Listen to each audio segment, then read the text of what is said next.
السلام علیکم dear viewers, میں ایک مرتبہ پھر آپ کو خوش آمدید کہتی ہوں ناول آپا میں، اور میں آپ کے سامنے نریشن بیان کر رہی تھی دل درد سے خالی نہیں، جو کہ لکھا ہے نیلم ریاست صاحبہ، ایک نیو آن لائن رائٹر نے، اور اس کا اب میں آپ کے سامنے پارٹ 4 کی نریشن بیان کروں گی۔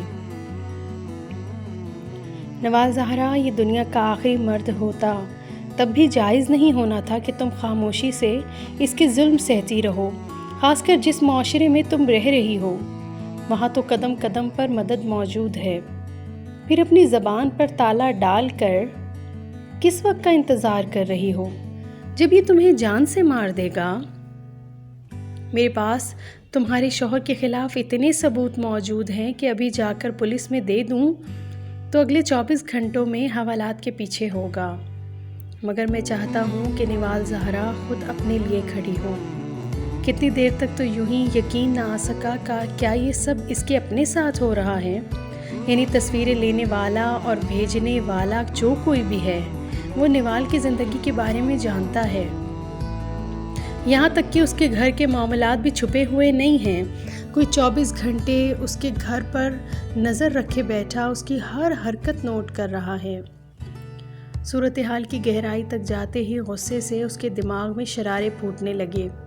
کیبنٹ سے ماچس نکال لی، ساری تصویروں کو توڑ مڑوڑ کر اٹھایا اور باہر بالکنی میں رکھ کر آگ لگا دی، ایک ایک کر کے ساری تصویریں جلا دی، راکھ کو برش مار کر ڈسٹ بن میں پھینکا، بالکنی میں کا دروازہ بند کر کے پردے گرا دیے۔ سیٹنگ روم میں یہاں سے وہاں ٹہلتے ہوئے اپنا غصہ کم کرنے کی کوشش میں تھی جب اس کے موبائل کی ٹون بجی۔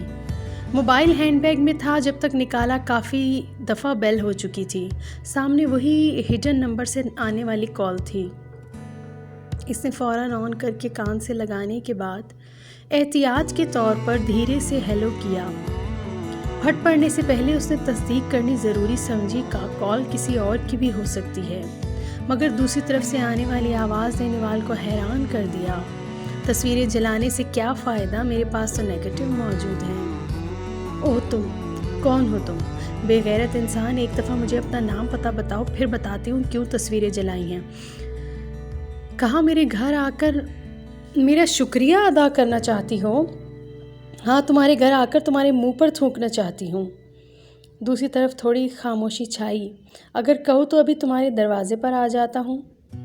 اگر میرے منہ پر تھوکنے سے تمہاری زندگی کے مسائل حل ہو جاتے ہیں تو ایسا ہی کر لو۔ اور بے غیرت انسان، میرے ساتھ زیادہ اسمارٹ بننے کی کوشش مت کرنا۔ اگر اتنے ہی بہادر ہونا تو یہ پارسل لے کر خود میرے سامنے آتے تاکہ میں تمہیں پولیس کے حوالے کرتی کہ یہ 2 ٹکے کا انسان میرے گھر میں انتشار پھیلانے کی کوشش میں ہے۔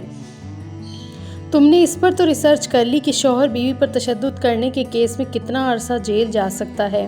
اب ذرا یہ بھی گوگل سے پوچھنا کہ کسی کی اجازت کے بغیر کسی کی پرائیویسی اور گھر میں ہونے والے معاملات کو تصویروں یا ویڈیوز کی شکل میں اپنے پاس محفوظ رکھنے کی کیا سزا ہے۔ کسی بھی اجنبی کے تصویر اس سے پوچھے بغیر لینا کتنا بڑا جرم ہے، آئے بڑے قانون دان کہیں کے۔ اور خبردار، جو تم نے آئندہ میرا نمبر ملانے کی کوشش بھی کی تو سیدھا پولیس میں جاؤں گی۔ فون بند کر کے صوفے پر پھینکا۔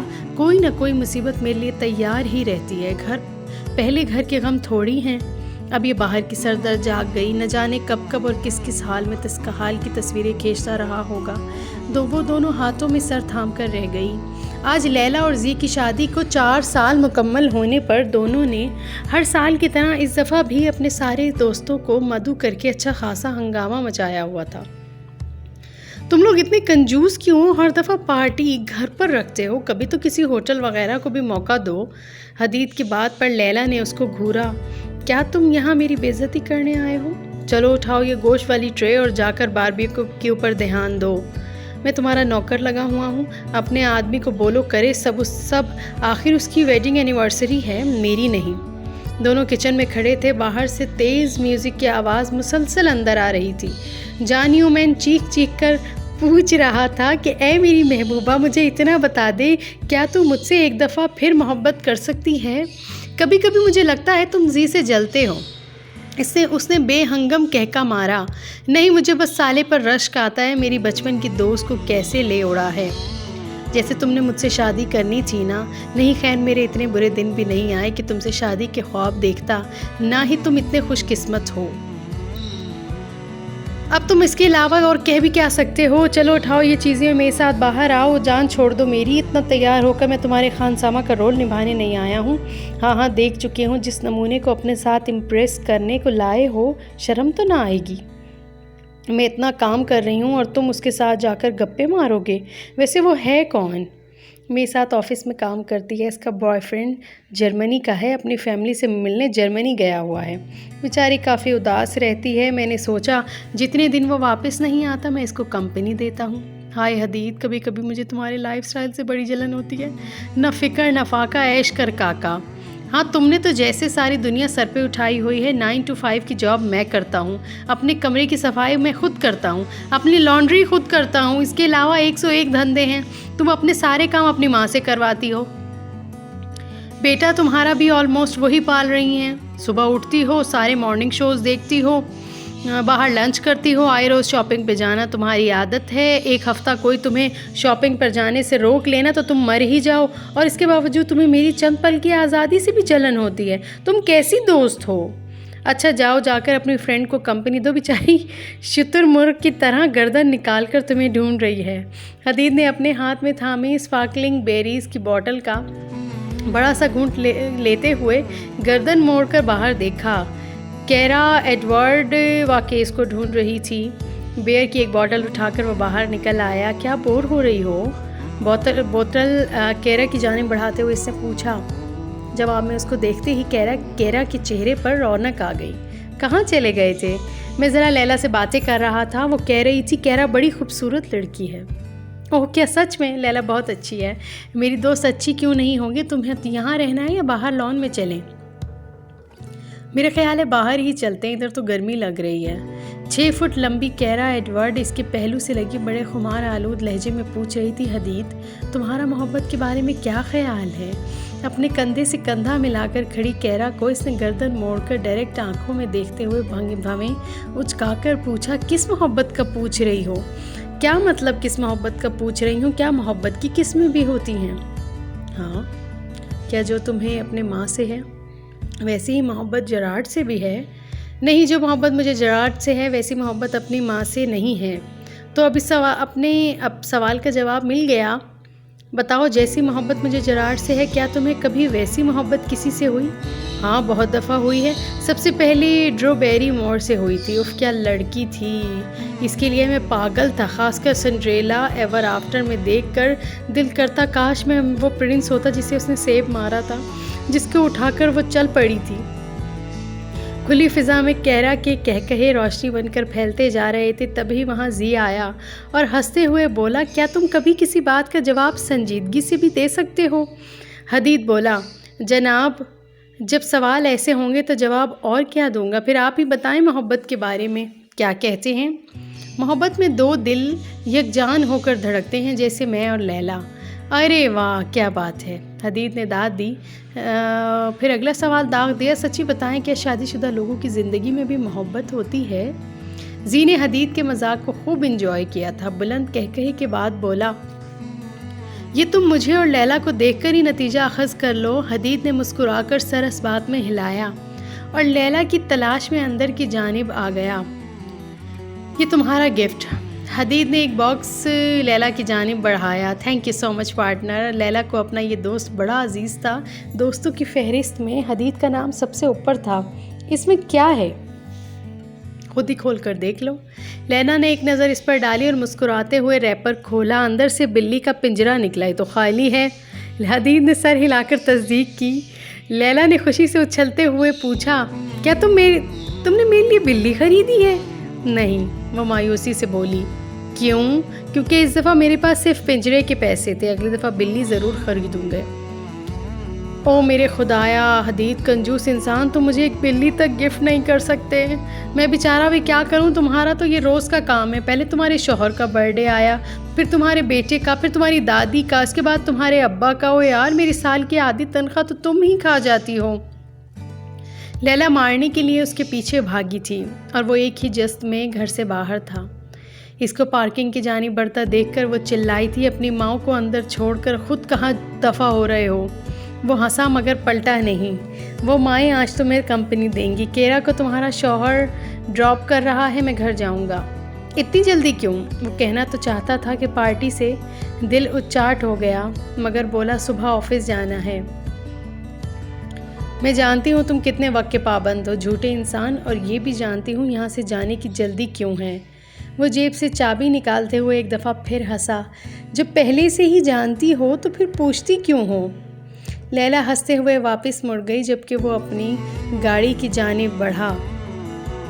تیرے دروازے پر چلمن نہیں دیکھی جاتی، جانے جاں ہم سے یہ الجھن نہیں دیکھی جاتی۔ پچھلے 2.5 گھنٹے سے وہ گھر کی ساری بتیاں گل کر کے سیٹنگ روم کی کھڑکی کے قریب صوفے پر بیٹھ کر مسلسل باہر دیکھ رہی تھی۔ یہ نہیں تھا کہ اس کی گھڑی بڑی پر رونق تھی۔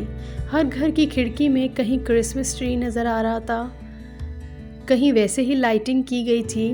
حالانکہ اب تو کرسمس کو گزرے بھی 5 دن ہو گئے تھے۔ آج نیو ایئر تھی، نئے انگریزی سال کی نئی صبح طلوع ہونے میں کم وقت بچا تھا۔ آج اس نے خاص مینیو چن کر کھانا بنایا تھا تاکہ دونوں مل کر ڈنر کریں اور نئے سال کا استقبال اکٹھے بیٹھ کر کریں۔ اگر ممکن ہوا تو ٹاؤن میں ہونے والی آتش بازی دیکھنے چلیں گے، مگر چونکہ یہ سارے پروگرام اس کے اپنے دماغ میں بنے تھے اس لیے تمام ناکام ہو گئے، کیونکہ فراز آج لیٹ تھا۔ 6 بجے کے قریب کال کر کے اس نے بتا دیا تھا کہ اس کے باس کو اس کی مدد کی ضرورت ہے، جس کی وجہ سے اس کا آج اور کل کا دن آفس میں ہی گزرے گا۔ گھر آنے کے بارے میں کوئی وقت نہیں بتا پاتا۔ ہو سکتا ہے اس کو باس کے ساتھ ایک میٹنگ میں حصہ لینے کے لیے پیرس جانا پڑے۔ نوال اس سے شکوہ کیا کرتی، وہ اسی بات پر شکر گزار تھی فراز نے اس کو مطلع تو کر دیا، ورنہ وہ ساری رات اس کے انتظار میں جاگتی۔ جیسے اب تو وہ سو ہی جائے گی۔ نیند آنکھوں سے کوسوں دور تھی۔ ٹانگوں کے گرد بازو باندھ کر گھٹنوں پر سر رکھے مسلسل باہر دیکھ کر اب تو گردن میں درد ہونے لگا تھا۔ تنہائی اور یادیں کچھ لوگوں کا ساتھ کبھی نہیں چھوڑتی ہیں، کئیوں کو رشتے شاید راز ہی نہیں آتے ہیں، ورنہ میں آج اس پل یہاں اکیلی تو نہ بیٹھی ہوتی۔ اچانک گلی میں شور کی آوازیں اٹھنے پر وہ اپنے خیال سے چونکی۔ سامنے والی بلڈنگ میں رہنے والے بوڑھے جوڑے کے شاید پوتے آئے تھے۔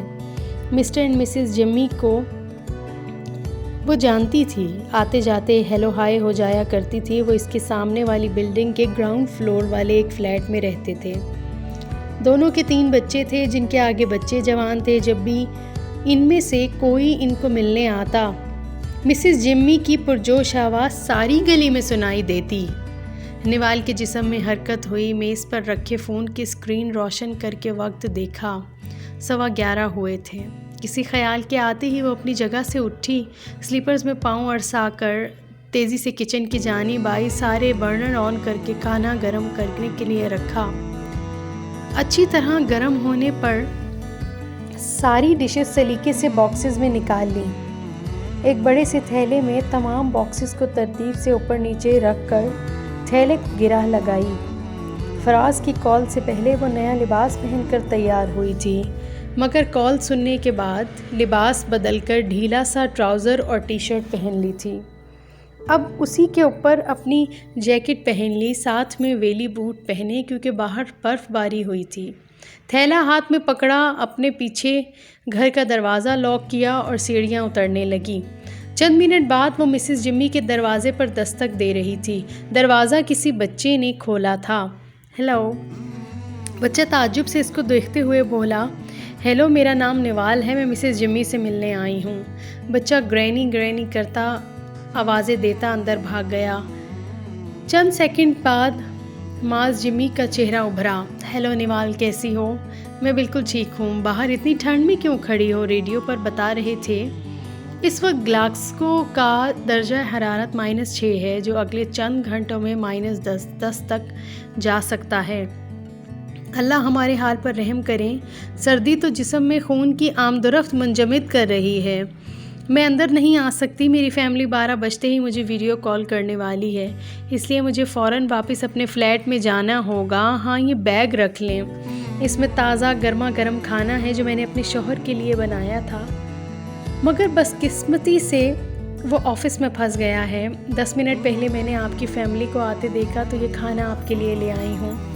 دیسی اور چائنیز کھانا ہے مگر مرچیں بہت کم ہیں۔ مجھے امید ہے آپ لوگوں کو کھانا پسند آئے گا، بشرطے کہ آپ یہ قبول کر لیں۔ نوال، تم کتنی اچھی ہو، تمہیں یقین ہے کہ تم واقعی یہ کھانا ہمارے ساتھ بانٹنا چاہتی ہو؟ بالکل، کیوں نہیں، مجھے خوشی ہوگی۔ اب تک کے لیے اتنا ہی، آپ سے پھر ملاقات ہوتی ہے ناول آپا میں۔ اللہ حافظ۔